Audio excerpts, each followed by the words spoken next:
Well, hi everyone, and welcome to Coffee with Craig. These are times when I talk about topical events from the standpoint of a psychic medium and perhaps a bit of a spiritual slant on things. And today we're going to talk about King Charles.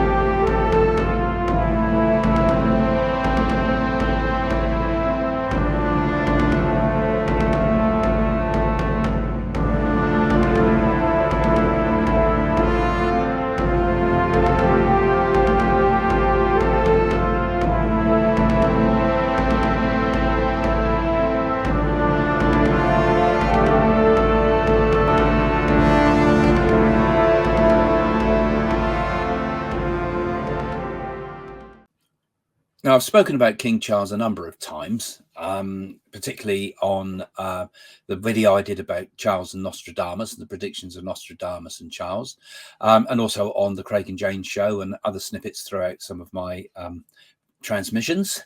And today I'm going to talk about some of these things and bring them kind of in together. So what do I feel about Charles first and foremost? I feel in many respects he's a man.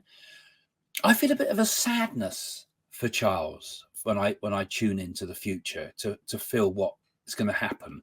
I just get a sense of sadness with him, and I believe that sadness is already with him. I believe he carries a bit of a depression, a bit of a burden on his shoulders. He's uncertain of himself, and he's unsure of his path and his role as royal.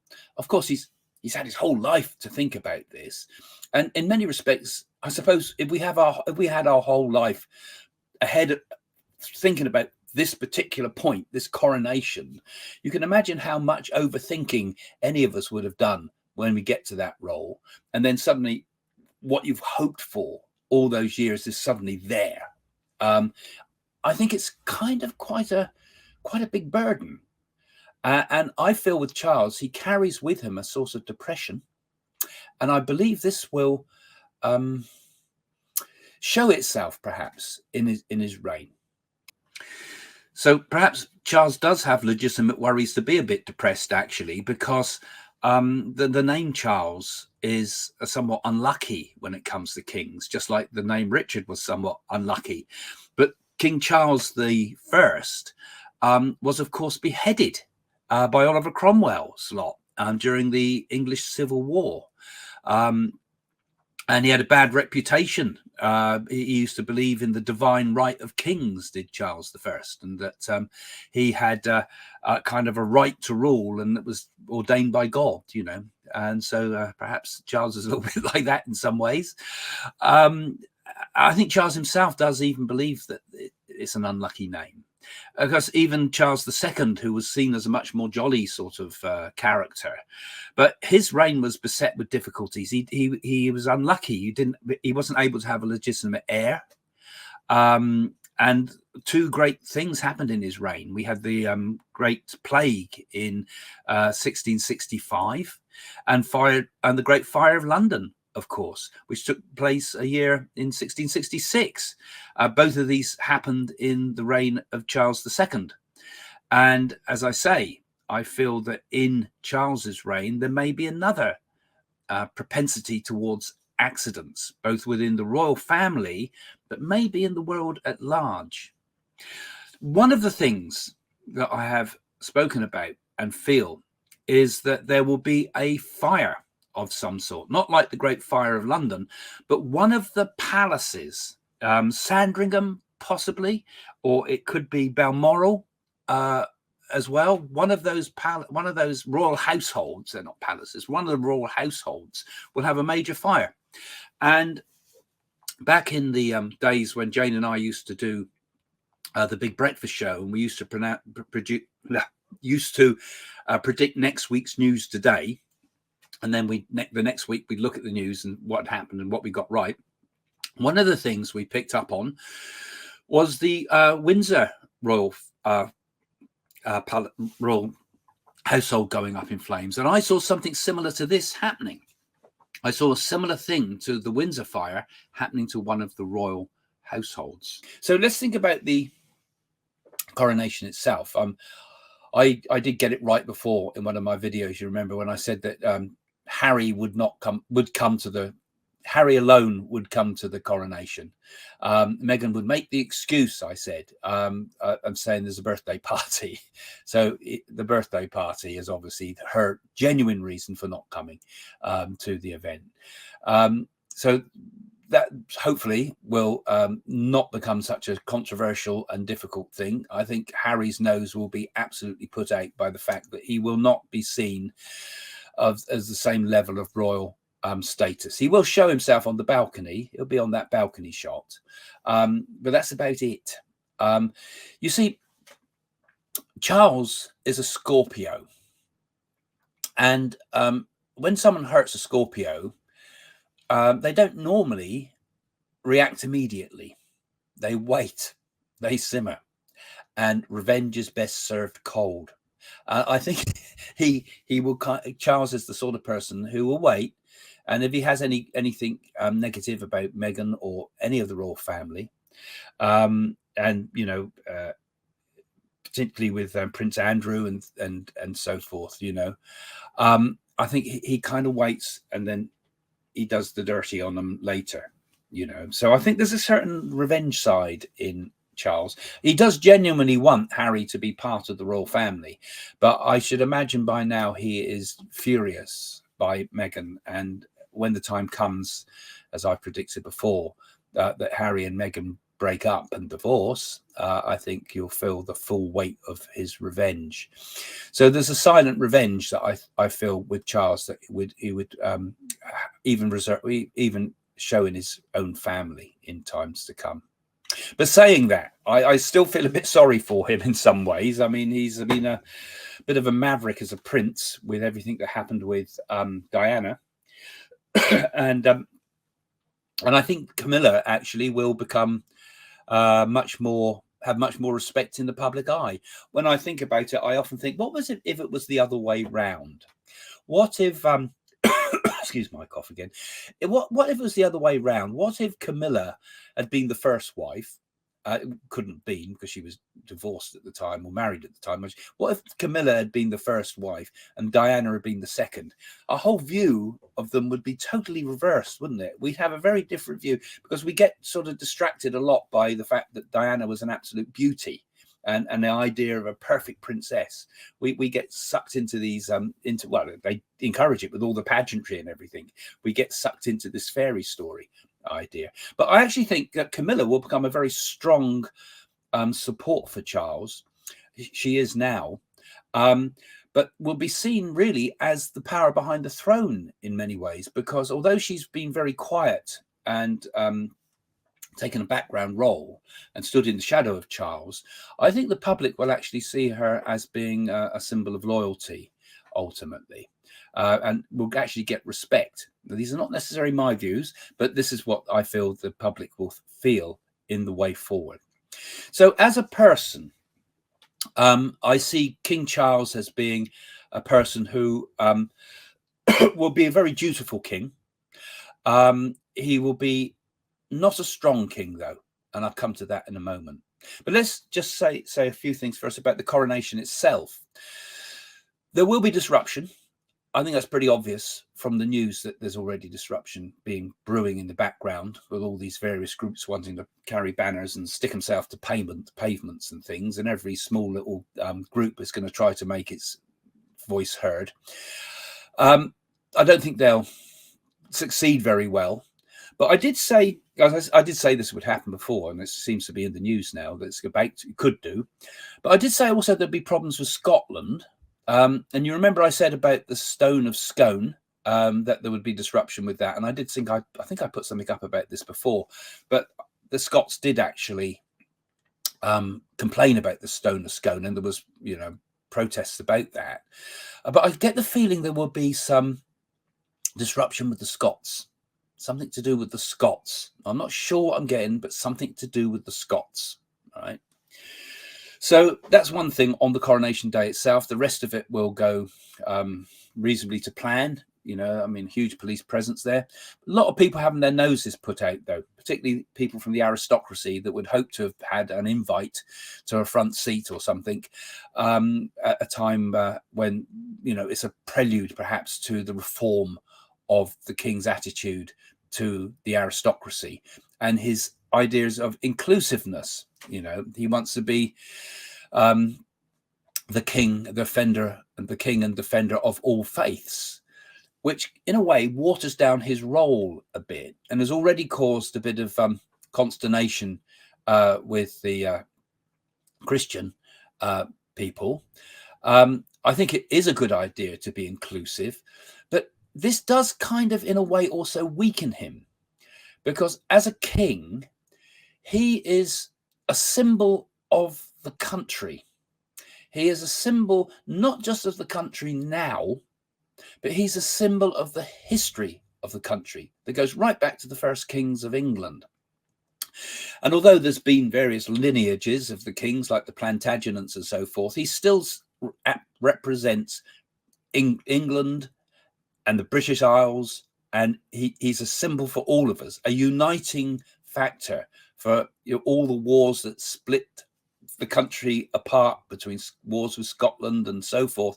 So the king becomes a symbol that can unite Britain. So he has a very important role there. So when he starts to sort of get a little bit over-inclusive of modern ideas, it can in a way weaken him, I feel. And particularly if he slims down the royal family, which he's going to do, or the slims down the who's considered as, you know, part of the working royals. If we have fewer working royals, we have fewer connections with the public to the royal family, and often it's the small stuff that makes people respect the royal family. You know, someone that's given an accolade by someone like Princess Anne, for example, she might not be one of the sort of the main players on the stage in many respects, but that can be enormous for somebody to receive, you know, an award or something from someone. There'd be less of this contact with the public. There'd be less of this minor roles helping to build the brand, as it were. So I think there's going to be a weakening of the royal family because of that, you know. So he won't have as high a profile either as the Queen. I don't feel he'll be seen as much as the Queen was seen. I feel he'll become a little bit reclusive as he moves through his reign. In fact, I see him even stepping out of his work sometimes. For example, building a bigger connection with the Saudi royal family and maybe spending time with people like that months at a time, which could be seen by many as a dereliction of his duties. Because I feel that because of his psychological state, his tendency towards depression, I feel, which will increase with his age, we'll see him not always having such a big profile as the Queen. The Queen was always there, you know, rain or shine. She would always be there, even when she was ill, even when Philip was ill. She would always be there, you know.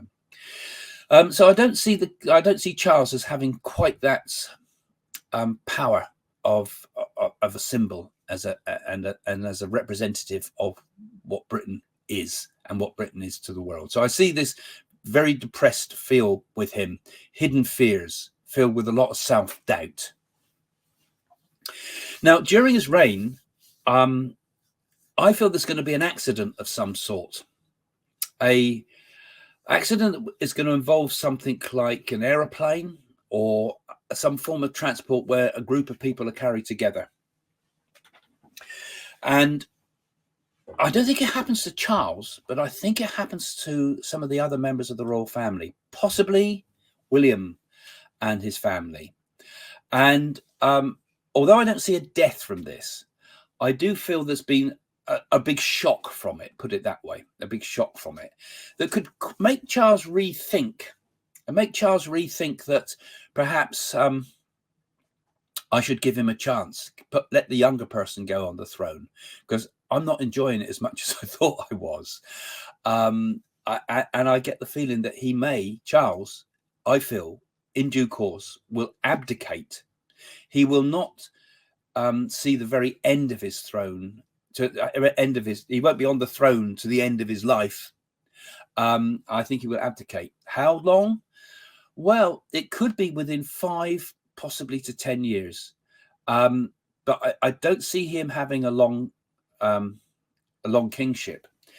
And I feel he will be beset with a lot of illness as well in his reign.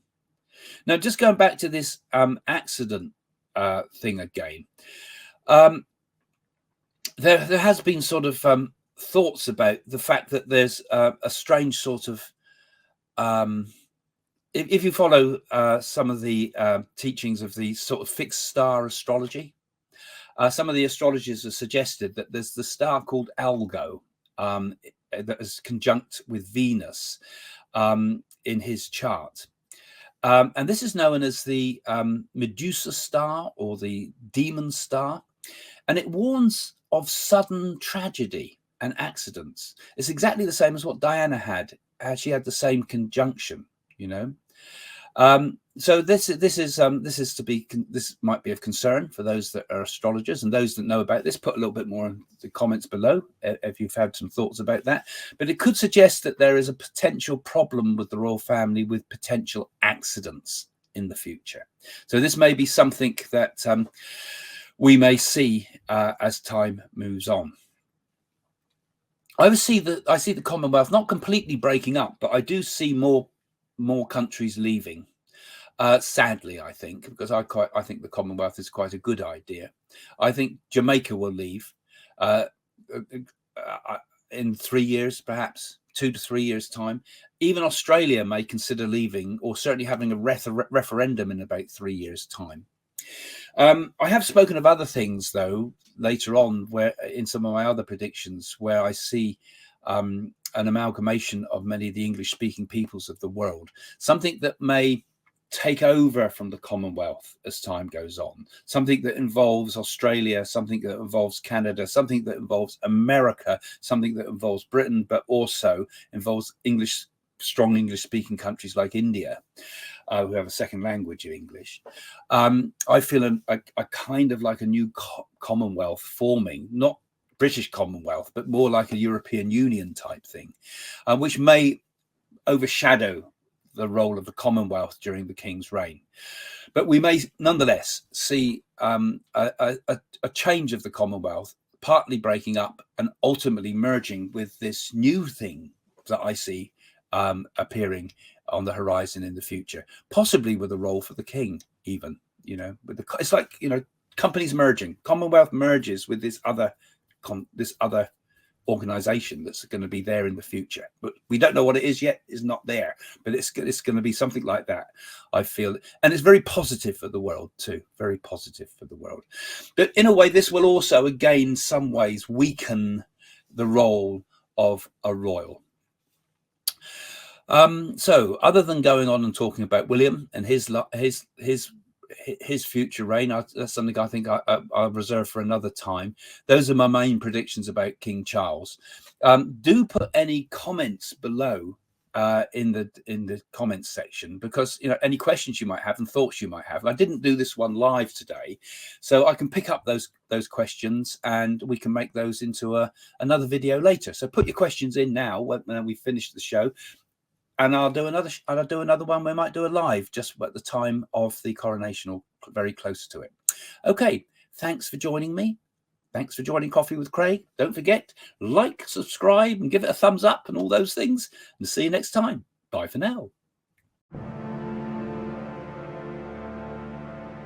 They're the real deal, and they're really sweet. Like, you can tell they come from a place of love, which is very endearing.